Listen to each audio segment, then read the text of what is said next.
Hello दोस्तों, इस सवाल को देखिए। इस सवाल में आपको रेट निकालना है, ठीक है ना। देखो यहाँ पे आपकी धनराशि कितनी है, 1225, जिसका 2 वर्ष का जो ब्याज है आपका चक्रवृद्धि ब्याज वो 144 दिया हुआ है, तो रेट आपको निकालना है, ठीक है ना। तो इसको आप क्या करो ना, मूलधन और मिश्रधन का रेशियो लिख के करो, आसानी से हो जाएगा, ठीक है ना। प्रिंसिपल और अमाउंट का रेशियो लिख के, ठीक है ना। तो प्रिंसिपल मूलधन कितना है आपका 1225 है, तो उसको आप लिख लीजिए 1225, ठीक है ना।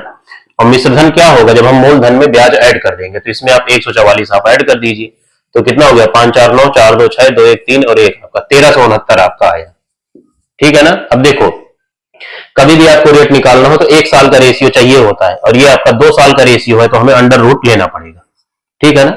अंडर रूट लेंगे तो हमें 1 साल का मूलधन और मिश्रधन का रेशियो मिल जाएगा, ठीक है ना। अब देखो, इनका रूट जो है अब आपको निकालना है, थोड़ा बहुत आपको अपना दिमाग लगाना पड़ेगा, ठीक है ना। देखो 30 का स्क्वायर होता है 900 और 40 का स्क्वायर होता है 1600, दोनों नंबर उसके बीच के हैं, ठीक है ना।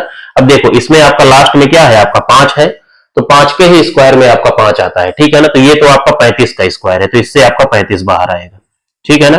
अब इसमें देखो आपका, देखो यहां पे लास्ट में 9 है, तो 2 नंबर के स्क्वायर में 9 आता है, 3 के स्क्वायर में और 7 के स्क्वायर में, ठीक है ना। तो या तो ये 33 का स्क्वायर होगा, ठीक है ना, या तो ये 37 का स्क्वायर होगा, ठीक है।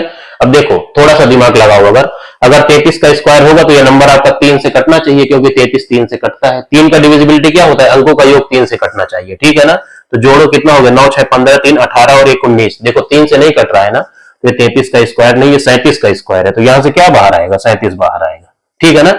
अगर थोड़ा बहुत भी दिमाग लगाओगे, क्योंकि भाई हर नंबर का हम स्क्वायर और क्यूब याद नहीं रख सकते, ठीक है ना, थोड़ा बहुत आपको लॉजिक लगाना पड़ेगा, ठीक है। अब देखो 35 से वैल्यू आपकी 37 हुई, तो कितनी ज्यादा हुई आपकी 2, और नीचे हम हमेशा क्या लिख सकते हैं, लिखते हैं आपका मूलधन, आपका पहले वाली वैल्यू, ठीक है ना।